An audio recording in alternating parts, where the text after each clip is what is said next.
welcome to the Myositis Association's Myositis Research Webinar Series. This is our first offering of this kind.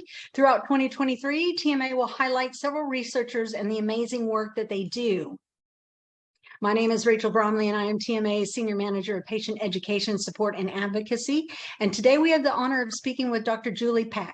Dr. Paik is an Associate Professor of Medicine in the Division of Rheumatology and Director of Clinical Trials at the Johns Hopkins Myositis Center. She completed residency training and Chief Residency at UCLA-Cedars Sinai Medical Center and Rheumatology Fellowship at Johns Hopkins. She joined the Hopkins faculty in 2013, and her research efforts are focused in overlap myositis, scleroderma muscle disease, and novel therapeutics and refractory dermatomyositis. I made it through, Julie. I made it. All right, welcome. You're on mute. Okay.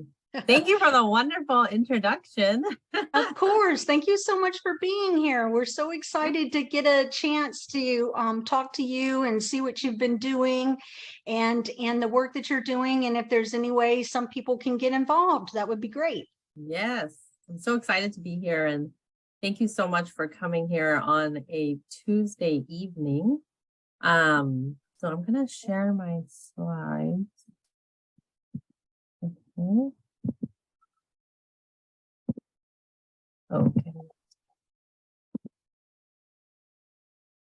Oh no, we didn't do it like this. Okay, sorry about this. Oh no, we practiced in the. Yeah, we practiced in everything. I don't know. Okay, that's how we did it. Okay, and then I pressed this. There. Is that working? Yes. Okay. All right. Oh, before you get started, I wanted to let everybody know that we do have time for Q&A after this.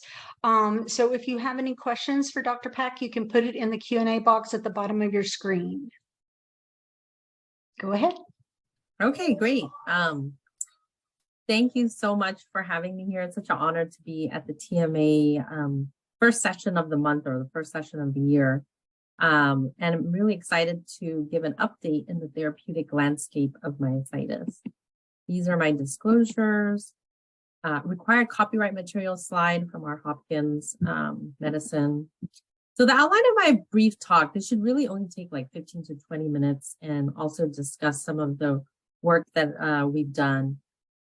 First, I wanted to give you just a brief overview of the different myositis subgroups, and then discuss the current treatment algorithm of myositis, and then lead into the evolution of JAK inhibitors in refractory dermatomyositis.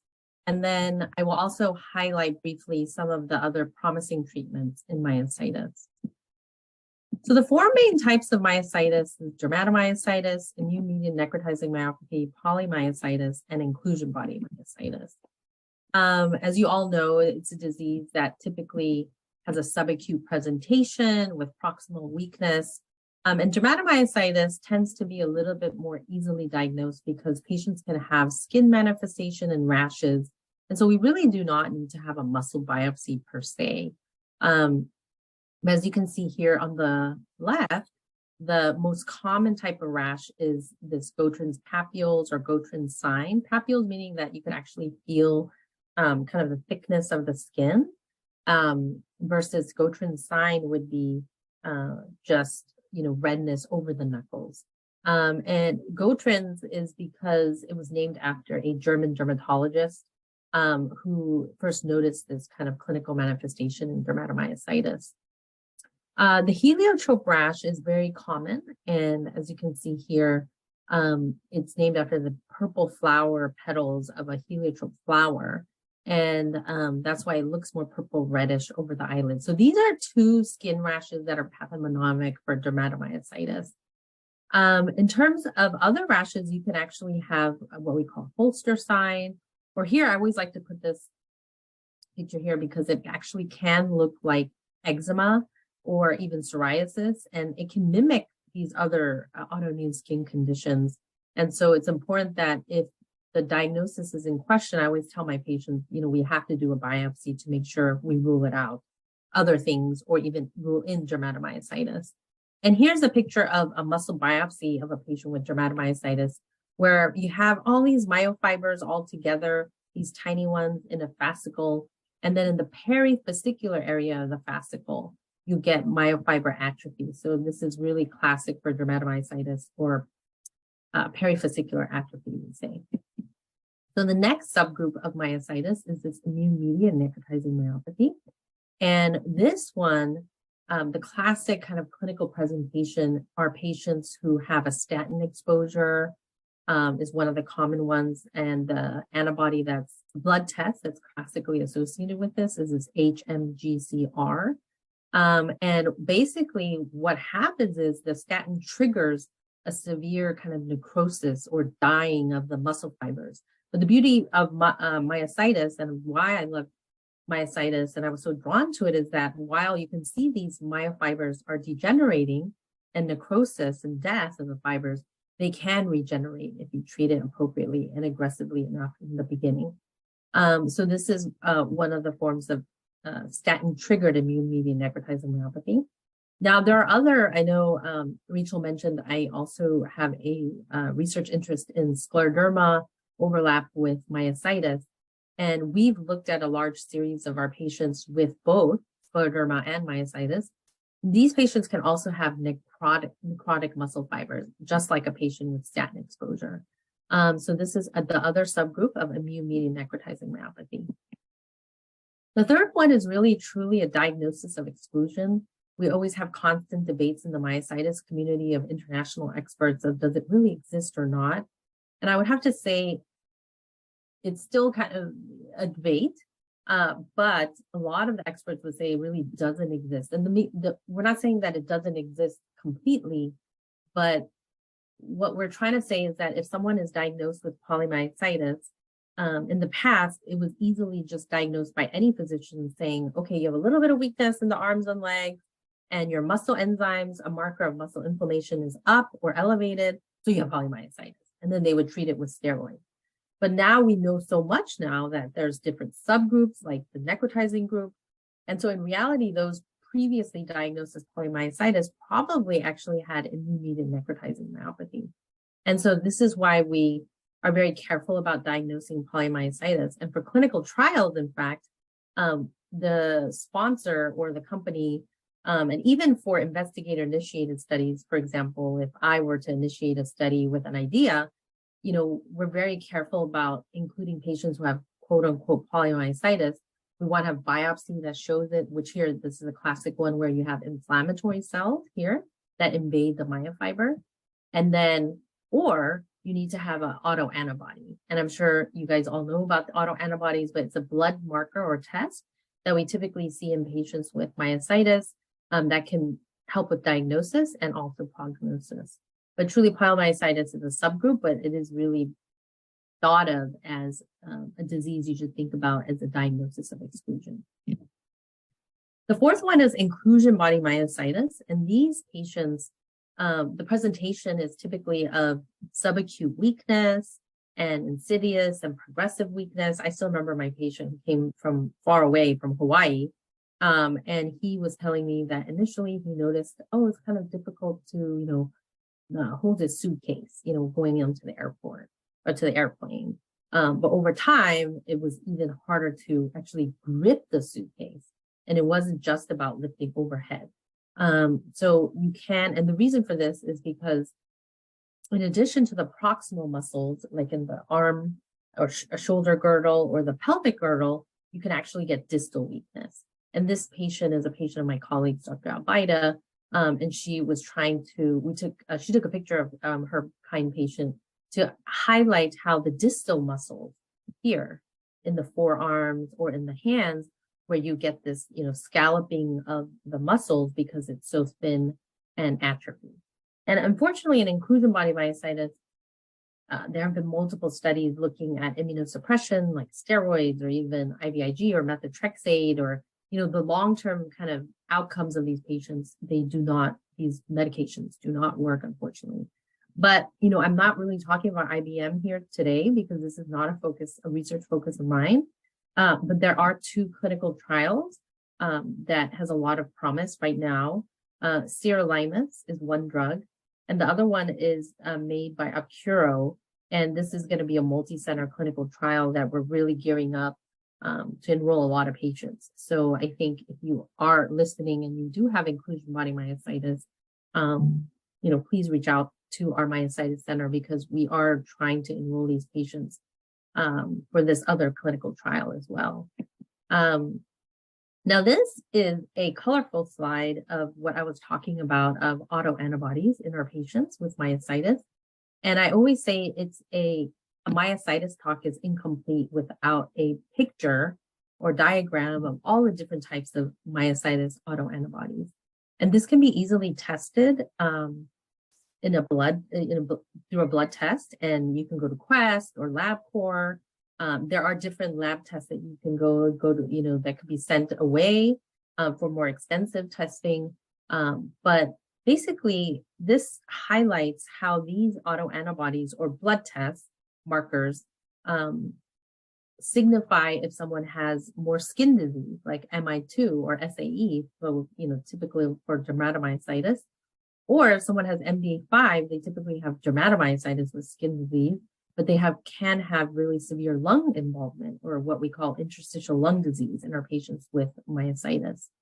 And these are two autoantibodies that are associated with dermatomyositis, and TIF1 and NXP2 tend to be associated with malignancy. NXP2, if this is positive, we get concerned about patients maybe potentially developing calcinosis because we know this is very common in our patients, juvenile dermatomyositis.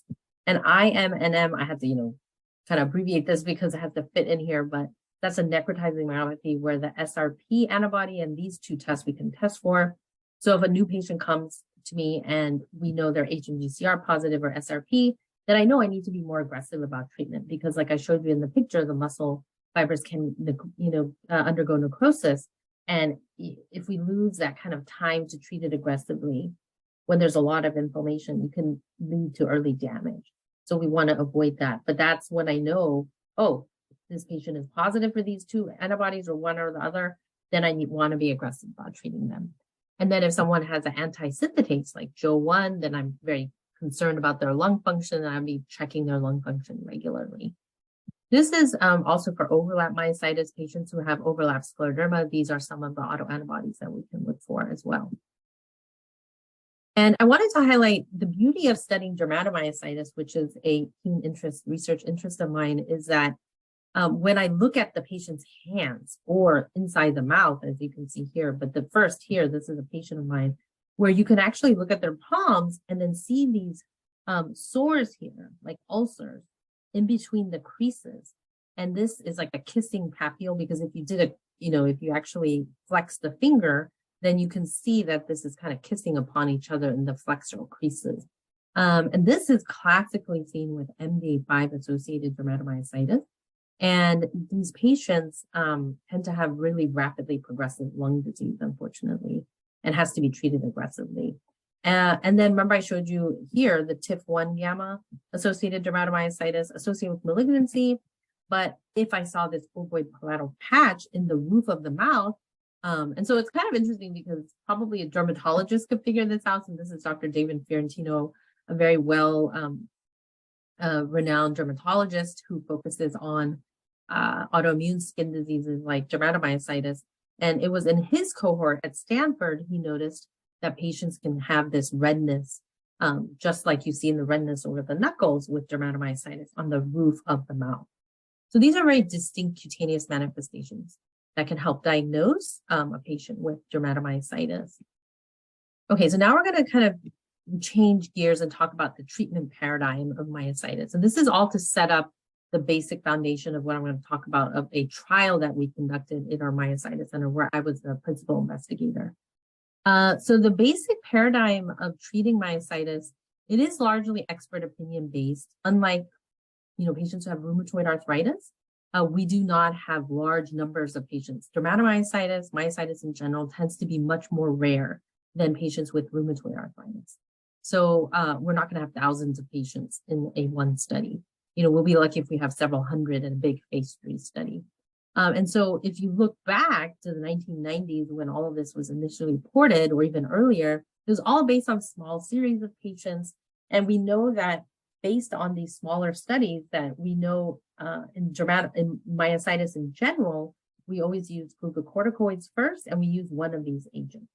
And how do we decide which one to use? There's no head-to-head trial looking at methotrexate is better, azathioprine better, or mycophenolate. But these are the three agents we think about, or your rheumatologist think about. And we make that decision largely based on what other organ manifestations do you have besides muscle? Do you have joint involvement? Then we would use methotrexate. Versus if you have lung involvement, we tend to avoid methotrexate in the early phase of the disease because methotrexate potentially and theoretically can cause scarring in the lungs. So azathioprine or mycophenolate may be the one that we use if someone has more lung disease with their skin disease or muscle disease. We also use a lot of combination therapy. And the reason for this is there are some data for this and in old trials and smaller trials. And so we sometimes combine methotrexate and azathioprine because that was based on an old clinical trial from the NIH. Sometimes I combine methotrexate and mycophenolate if we're really trying to stick on oral drugs. But also we know that IVIG works very well since 1993 based on Dr. Delakis, a famous neurologist, I think who's now at Jefferson in Philadelphia, but he is a myositis expert as well. And he used IVIG in dermatomyositis and showed improvement in muscle strength. And that's why since 1993, we've been using it. And especially patients who have problems swallowing, it's something that we use IVIG routinely for. And then we may also add rituximab. Now we know that the big rituximab and myositis trial was a failed trial, but we learned a lot from it in that we do know that patients who have an autoantibody, remember that diagram that I showed you, have the best response to rituximab. And of course, if someone has rip-roaring rheumatoid arthritis in combination, in conjunction with myositis, then it'll be easy to get this drug approved for my patients who have both. And so I tend to go to that drug before I would start IVIG in a patient who has concomitant RA and myositis.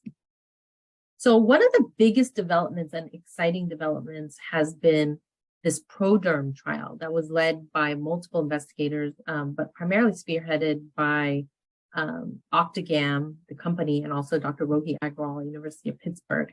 And as I told you, it was based on using the data, the very robust data from Dr. Delakis in 1993, because we've been using IVIG for a long time. And, you know, we all knew that it worked very well, but it was never FDA approved. So unfortunately, back in 1993, that was a phase 2 study, and you really need to get to a phase 3 study before the FDA will approve it, making it really easy for our patients to get it for that indication.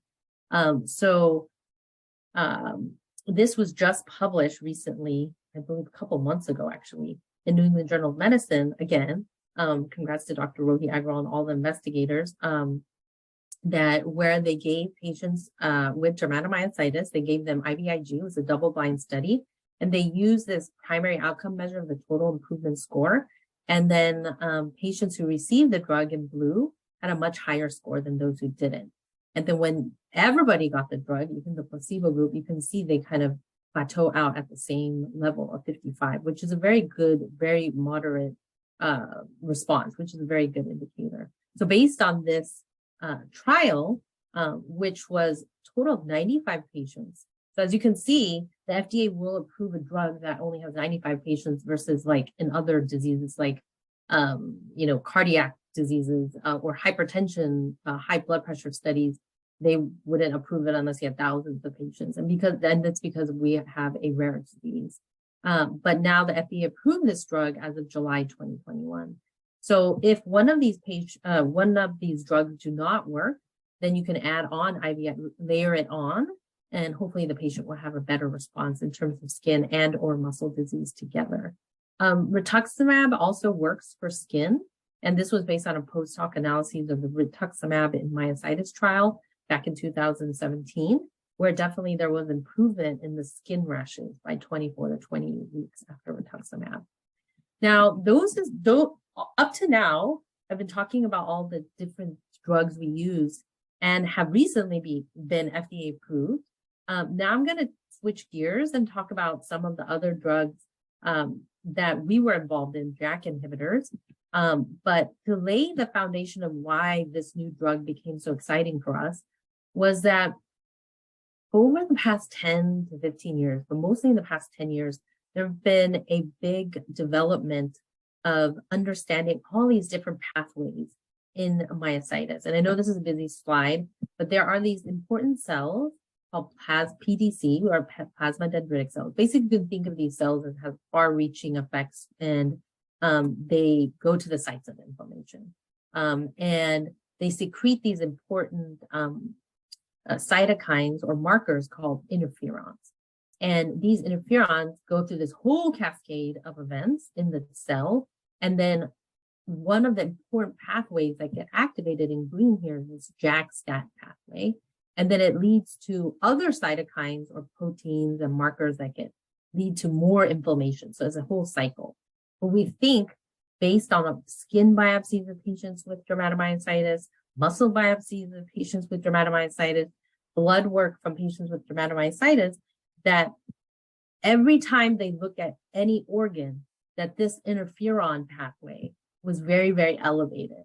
And so because of this, there's been a lot of interest to understand this pathway and how can we stop this pathway. So this has actually been very exciting, not only in dermatomyositis, but even in lupus. And so there was recently a drug approved based on understanding this whole pathway in lupus to target this interferon pathway. So one of the drugs is this now I'm going to be talking about clinical trials mostly, but these anti-interferon beta, you can actually block it directly, this whole interferon pathway. And this is a drug built by Pfizer, and they just finished the phase 2 study, and we're about to hear the results of it this month. So hopefully we will hear some data. And this was only focused on dermatomyositis patients, and we were a recruiting site. But as I showed you here, you can block it here even before it binds to this receptor outside the cell, or just right on top of the cell, or you can try to block it through this other pathway called the JAK-STAT pathway.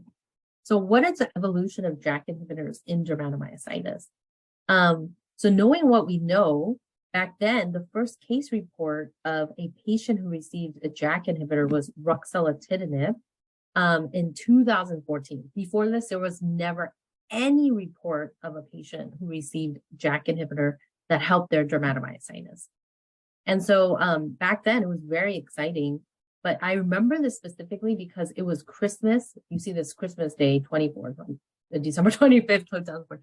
And I saw this and I was like, oh my goodness, I had just started a patient on the same family of drugs for my patient, because I always try to listen to my patient as much as I can, because they are going to be, my patients are the guides to me of what is going to be working for them. And, she had failed almost everything, including IVIG and rituximab and things like this. And so we had decided, because she had rheumatoid arthritis and this new drug called tofacitinib, a JAK inhibitor, was just FDA approved for RA, that, hey, let's try that new drug for your dermatomyositis also. And it was a partnership between her and me. And we said, let's try this, because she was really in tears. And we did it.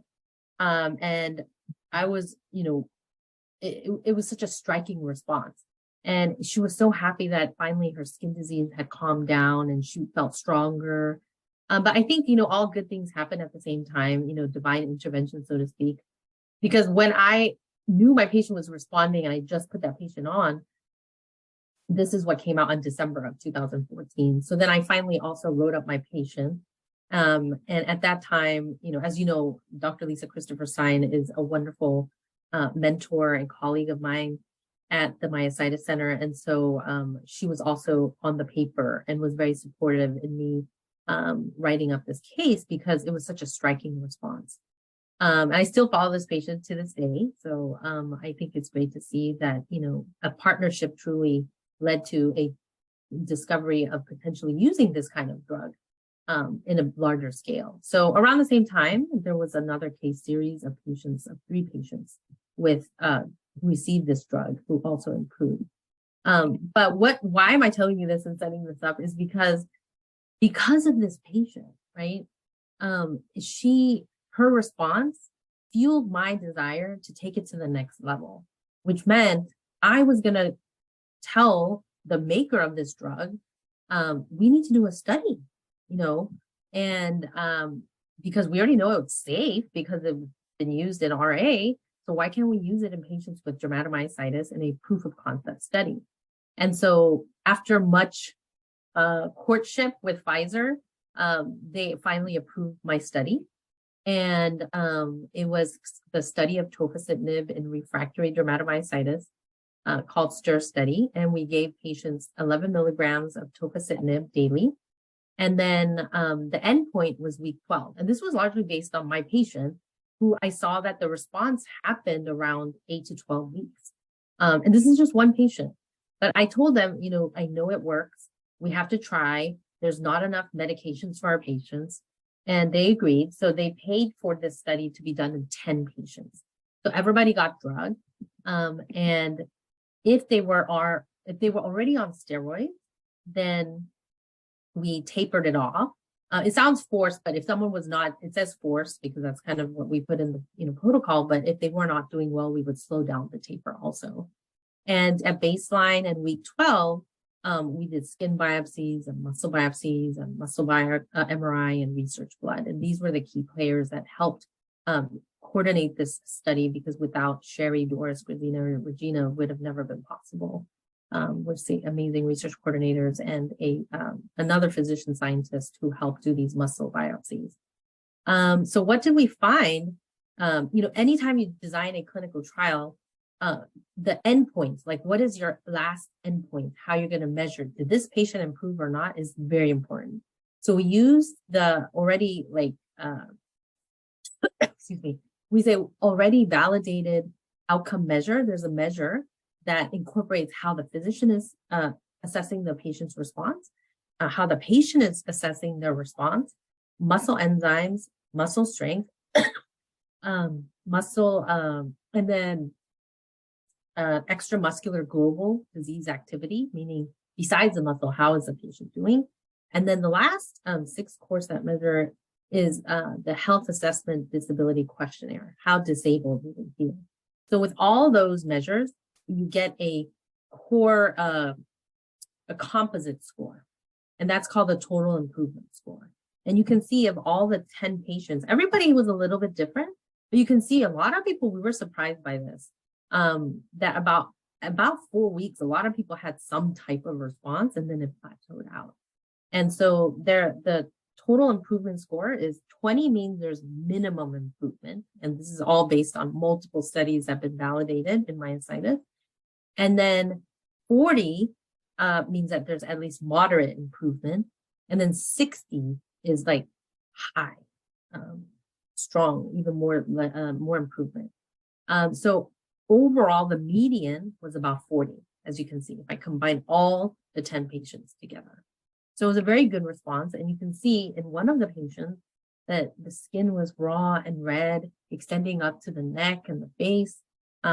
By week 12, this was mostly resolved. And then we did muscle MRI pre and post treatment.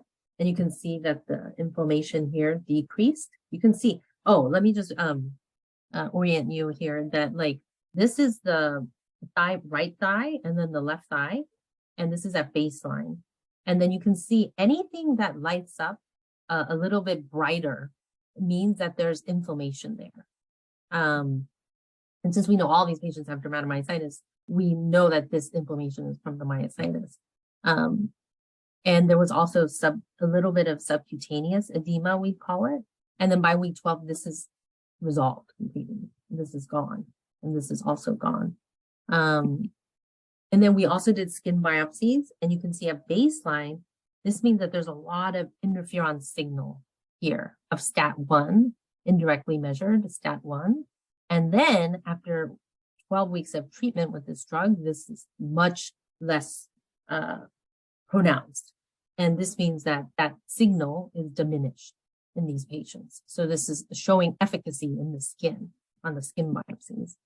And then we also did RNA sequencing. And this is just a measure of how am I going to, because I cannot measure, I could measure interferon levels in the blood, but I think it's always better to get to the source. I mean, thanks to the generosity of our patients who agreed to do all these skin biopsies and muscle biopsies, it's better to go to the source of the tissue that's affected and see if the interferon levels are high or low after treatment.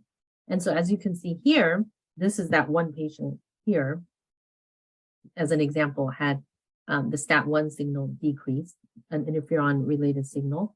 And then when you do all the analysis, you can also see that the most inhibited signal after 12 weeks of treatment is this interferon alpha, which is type 1 interferon, and interferon gamma, which is type 2 interferon. So thereby telling us that the drug is definitively working by blocking this pathway in the skin. And then in the muscle, this is a volcano plot that tells us if any of the genes are here, then we know that their expression or the levels of interferon genes is decreased. And you can see this IFI, I don't expect the IFI 27, MX2, IS, these are all genes that are interferon related genes, type 1 interferon related genes, thereby also supporting our hypothesis that this drug was working in the muscle, just as I showed you in pre and post on the MRI as well. So based on that data, we were able to, Pfizer provided with, the funds for the study. And we were all very excited about the results. And they were like, okay, well, let's do a longer extension of the study because we want to make sure it's safe for our patients. And what happens if you extend it out? So we did it up to week 96, so past a whole year, right? And you can see here that all this redness here had completely resolved. This is just kind of old, what we call poikiloderma, or a little bit of damage in the blood vessels you can see, but this was completely resolved. So the long-term improvement was very good in our patients in this proof of concept study. So I think now, especially in dermatomyositis, because this is the area where there's most development right now for clinical trials, I think. We know that JAK inhibitors could potentially be an agent. So now there is a phase 3 study that we are recruiting for currently at our Myositis Center. And then the anti-interferon beta was a phase 2 study that completed. But my hunch is that they're going to continue with a bigger study, but we don't know for sure yet. So that may be another clinical trial. And then complement inhibitors, I didn't talk about it that much here today, but there is an ongoing phase 2-3 study for complement inhibitors for dermatomyositis as well. It's a different pathway. So I think, we have IVIG, we also use rituximab in more severe cases, and we have multiple clinical trials. So this is my last slide. And I focus really my talk on dermatomyositis because there's so many trials in this space. And this is a kind of conclusion of other different treatments in myositis that are kind of old studies and also current studies. But the B-cell one is the rituximab trial phase 3 study was negative. And then in the 2021 myositis conference at our American College of Rheumatology, Dr. Galina Marder was the primary investigator, principal investigator for this belimumab, which is FDA approved for lupus. It was a negative phase 2 study. There was some data I remember telling us about that some of the patients had a response, but it wasn't robust, and there was a small number of patients. Other drugs like T-cell depleting agents are abatacept. So the phase 2B was positive, but the phase 3 was negative. So they didn't move any further. However, if anyone is listening from the UK, they were able to get that approved for refractory myositis. So some of the patients do respond. So abatacept is also used. And these are phase 2 studies that are ongoing right now, the FcRn inhibitors, and we are recruiting for this study. And this includes dermatomyositis and polymyositis, immune-mediated necrotizing myopathy, and anti-synthetase. And then again, brepocitinib is a JAK-TYK inhibitor right now. It's a phase 3 study, multi-center international trial only for dermatomyositis. And then phase 2, I told you about. Tocilizumab was a negative study, so we don't have any ongoing phase 3 studies. This one is only being conducted, this drug in Japan, and it's IL-23 drug, ustekinumab, which is already FDA approved for psoriasis, but it's not, it's ongoing only in Japan. So maybe depending on what they show, maybe, you know, we may see a bigger multi-center international trial. But yes, I think it's a very exciting time for polymyositis / dermatomyositis and immune-mediated necrotizing myopathy. And I think in IBM, we have 2 trials and multiple other ones in the pipeline that I didn't talk about because of the time and, you know, it's really not the focus of my research thus far, but I think you will also hear more about that in upcoming research sessions. So the conclusion really is treatment is driven by the organ manifestations. Very excited to, you know, report the first FDA-approved drug of IVIG. And there's phenotyping. We say, you know, yes, I'm telling you about all these different drugs, but the diagnosis, someone has to come to the correct diagnosis. And I think the first half of my talk highlighted, you know, potentially these autoantibody blood tests or even transcriptomic analysis in the blood can potentially help. Although that's more for research in the future, I think will be helpful to put patients in specific groups and who may respond to different treatments. And hopefully I was able to impart to you that there are many promising treatments in the pipeline right now for myositis. It's a very exciting time for us. And here's our whole, oh, now I should update this as 2023. I'm sorry. Here's our whole center. And then I'm on Twitter. If you ever need, I try to post things about myositis and all the other things that I'm interested in. That's my funding agents. And any questions, that's my email. And, you know, oh, that's it. Thank you. Oh, okay. Let me see. Go through the questions. Yes, if you can stop sharing. Oh, yes, yes. Sorry about that. Okay. All right. Well, thank you so much. That was wonderful. I really appreciate you taking time out of your busy schedule to speak with us and let us know what you've been working on. We've got some questions. You can go ahead and pick whichever one you want to answer. Yes, I'll just go through when it came through. So it says, I've been diagnosed with brachial cervical inflammatory myopathy. How does this fit in with other types of myositis, and would I be eligible for any? Okay, so this is a very rare form. We typically see that in overlap with scleroderma, but we also see it in dermatomyositis, like PMSCL positive patients. So I do have quite a bit of patients in this category.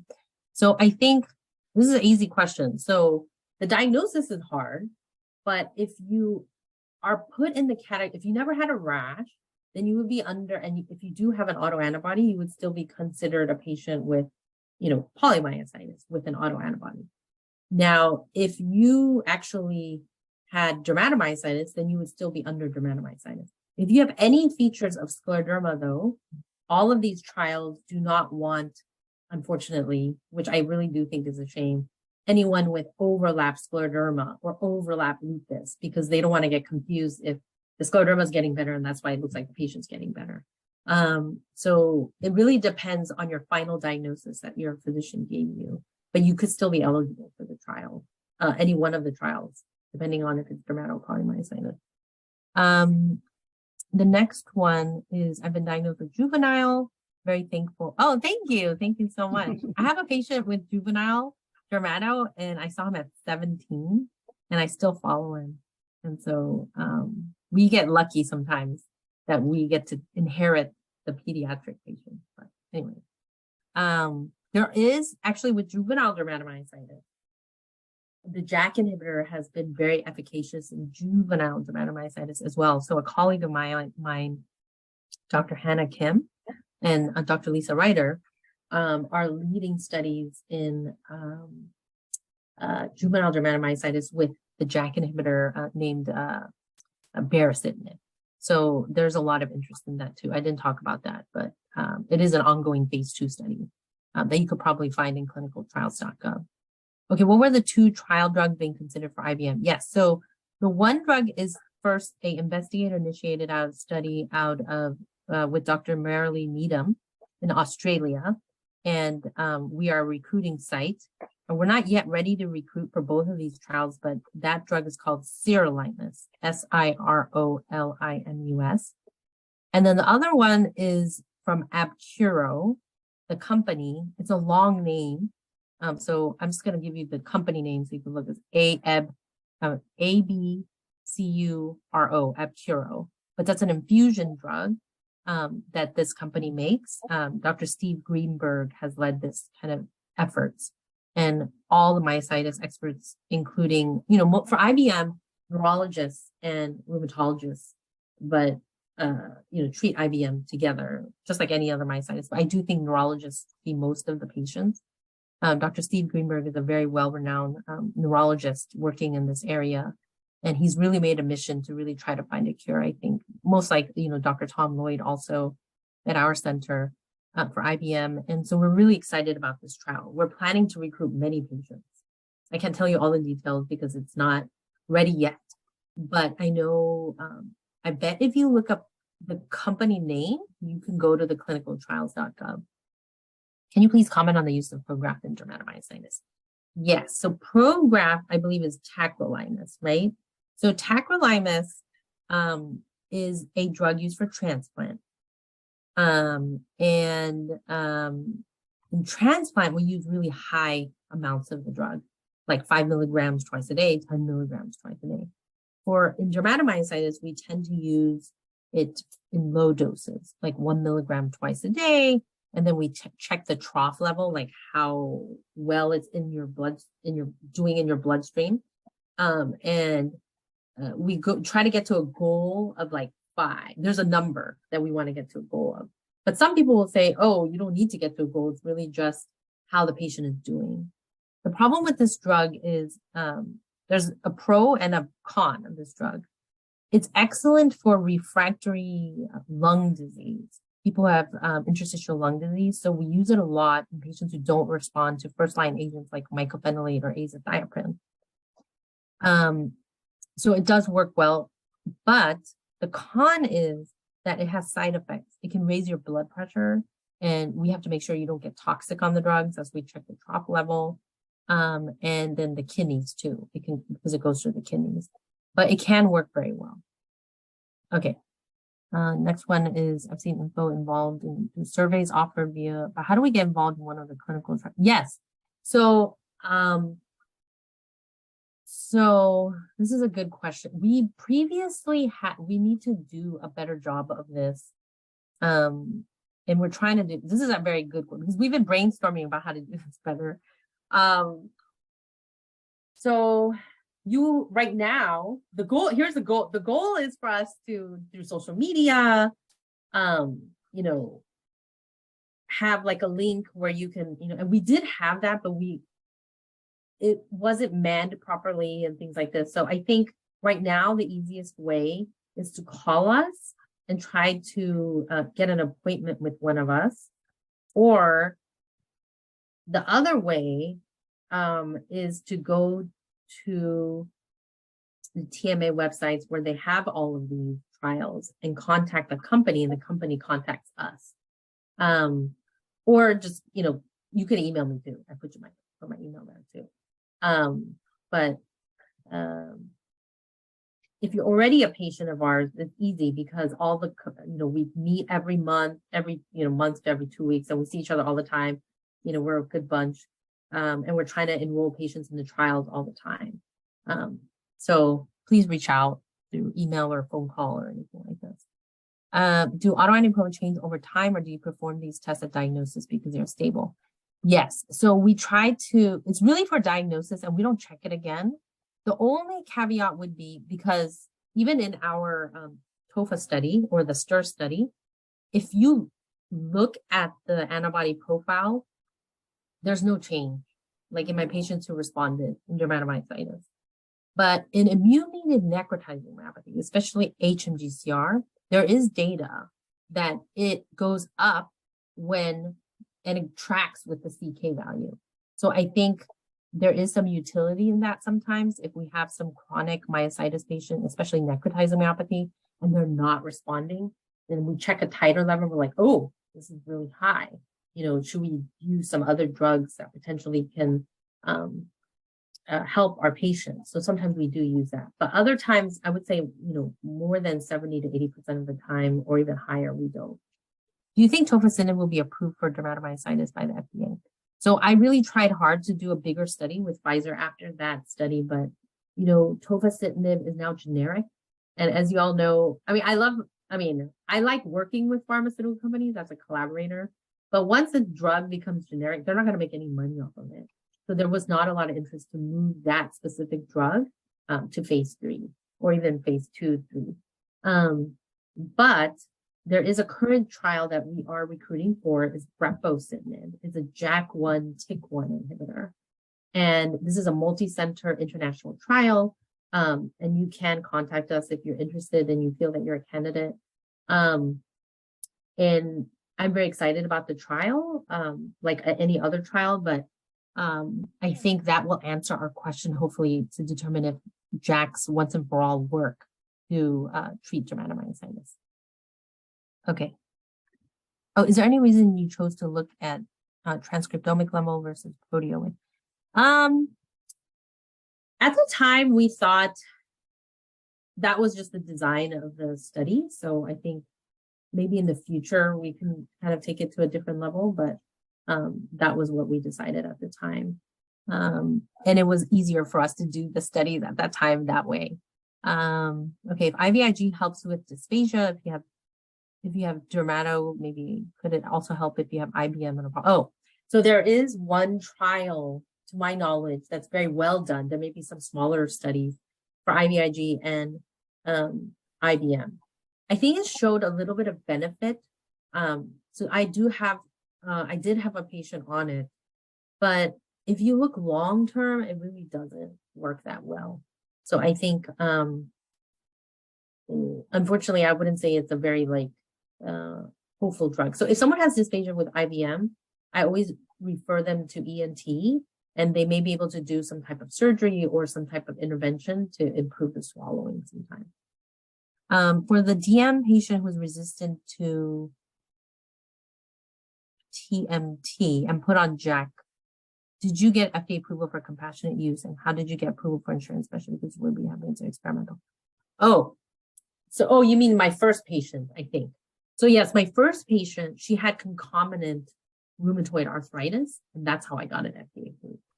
Not FDA approved, but it's already FDA approved for rheumatoid arthritis. So it was easy to get it approved at the same time to treat her RA and her dermatomyositis.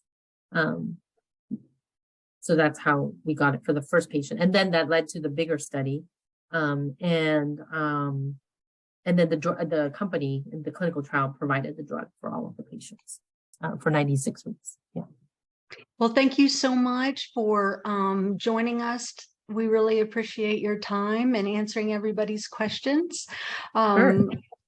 So I've already got her to commit to doing one of our empowerment clinics for the year, and she's going to be doing AciDoc. So we will be seeing you again soon and several times throughout 2023. So we're looking forward to that. Thank you so much.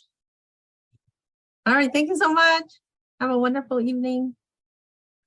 All right, and thank you to our audience out there. Please tune into our next webinar, which will be Ask the Doc with autoimmune disease specialist, Dr. David Fiorentino. The webinar airs on Thursday, January 19th at 6 p.m. Eastern Time. Hope to see you then. For TMA, I'm Rachel Bromley. Good night.